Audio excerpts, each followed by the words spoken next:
Hello everyone, today we are going to start exercise 7.2 of class 10। आज हम question number 8 से start करते हैं। क्वेश्चन नंबर 7 तक हमने पिछली वीडियो में कंप्लीट कर लिया है। और आपको मेरी वीडियो पसंद आई हो तो प्लीज़ लाइक और शेयर भी करिएगा।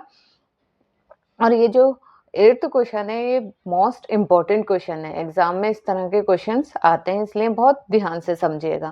क्वेश्चन नंबर 8 में क्या कहता है, if a and b are -2, -2 and 2, -4 respectively, find the coordinates of P such that AP equal to 3/7 AB and P lies on the line segment AB। चलिए पहले हम इसकी रफ फिगर ड्रॉ करेंगे।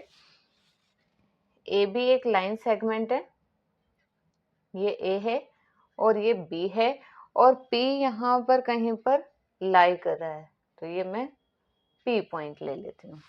ठीक है, P lies on the line segment AB। अब क्या कह रहा है कि A के कोऑर्डिनेट्स तो हमें गिवन है -2 -2 एंड B के भी हमें गिवन है 2, -4। अब हमें find the coordinates of P, हमें P के कोऑर्डिनेट्स फाइंड करने हैं, जिसमें कहा गया है, हमें हिंट दिया गया है कि AP is equal to 3/7 AB। जब AP 3/7 AB है तो AB को मैं नीचे ले आती हूँ ताकि हमें रेशियो पता लग जाएगा AP और AB का। AP/AB 3/7, इसका मतलब AP 3 है और AB 7 है। AP 3 है और AB पूरा ये 7 है AB। तो जब ये पूरा A से B तक 7 है और AP 3 है तो यहाँ पर PB कितना होगा, 4 बचा, क्योंकि पूरा 7 है तो 3 + 4 7 हो जाएगा। तो हमें यहाँ इसका AP और PB का रेशियो पता लग गया 3:4। क्लियर? चलिए हम इसका अब कोऑर्डिनेट फाइंड कर सकते हैं। इसको मैं अगर x और y ले लेती हूँ तो हमें x और y सेक्शन फॉर्मूले से पता लग जाएगा। तो हम क्वेश्चन को स्टार्ट करेंगे। Let the point B P x, y। ठीक है, ये तो हमने लेट कर लिया और हमें पता है AP जो मैंने यहाँ लिखा है उसको मैं फेयर भी कर देती हूँ, जो रफ में लिखा है। ठीक है, AB अपॉन में आ जाएगा तो ये आ जाएगा 3/7। तो हमें ये तो पता लग गया कि AP और PB का रेशियो 7 है। तो इसको हम सॉल्व भी करके निकाल सकते हैं। ये जो मैंने वैल्यू निकाली है, जैसे AB को मैं लिख सकती हूँ AP + PB is equal to 3/7। अब क्रॉस मल्टीप्लिकेशन करेंगे तो 7AP is equal to 3AP + 3PB। हमने क्रॉस मल्टीप्लाई कर दिया। 7AP - 3AP is equal to 3PB। तो ये आ जाएगा हमारे पास 4AP is equal to 3PB।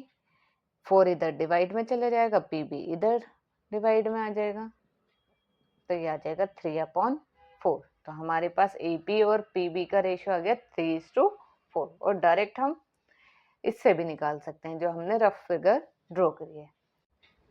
अब बाय यूजिंग सेक्शन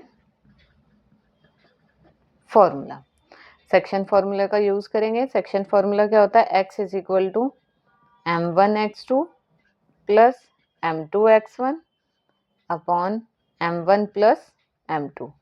इसी तरह से y m1y1 m2y2 अपॉन में m1 + m2। अब इसमें हम वैल्यू पुट कर देंगे। x is equal to m1 हमारे पास है 3 इंटू x2 मतलब 2 प्लस m2 है हमारे पास 4 इंटू x1 माइनस 2 अपॉन में m1 प्लस m2 3 प्लस 4। पहले x कोऑर्डिनेट फाइंड कर लेते हैं हम x के फॉर्मूले में पुट करके। x इज इक्वल टू 3 2 ज़ा 6 2 4 ज़ा 8 ये 7 x is equal to minus 2 upon में 7। x कोऑर्डिनेट आ गया हमारे पास। अब y कोऑर्डिनेट फाइंड कर लेते हैं। y is equal to m1 3 y2 minus 4 plus m2 4 into में y1 माइनस 2 अपॉन में 3 प्लस 4। तो y इज इक्वल टू 12 4 2 ज़ा 8 माइनस 8 अपॉन में 7। तो y की वैल्यू हमारे पास आ जाएगी यहाँ से minus minus plus sign minus का मतलब माइनस 20 अपॉन में 7। हमारे पास x भी कोऑर्डिनेट आ गया और y भी कोऑर्डिनेट आ गया। तो हमें p की वैल्यू फाइंड करनी थी, हो गई। तो इसका आंसर लिख देंगे hence the required point p is -2 upon 7, -20 upon में 7।